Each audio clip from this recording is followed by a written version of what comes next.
All right, you can see we're back under the dash. This is like the 6th video on this. Now look at the lights. You see the light there? See it go up? In my ears, my headphones are howling away.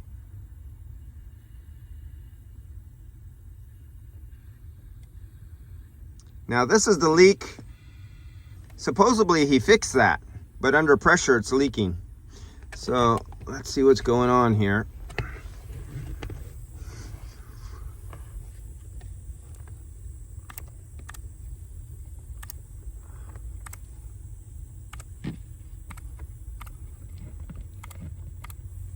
Yeah, I think I seen a bubble. Let me get my sunglasses off.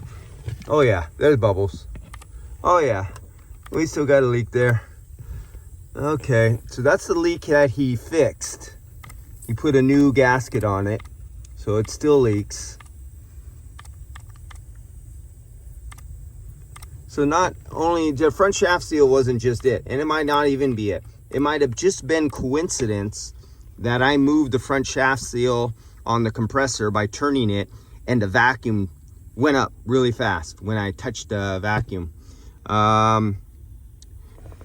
Maybe it was coincidence, maybe not, but we'll find out. So now he has to get back here, do that again, and let's see what happens. That had a copper gasket in it. The copper ring might have fell off to the side. Maybe he doesn't have it hard enough, who knows. But we got this one and we got that one out there, and he replaced the gasket on that one there. So this time I'm gonna have him maybe just take the gasket out. I'm just gonna put Nylog on it. Let's find out what happens.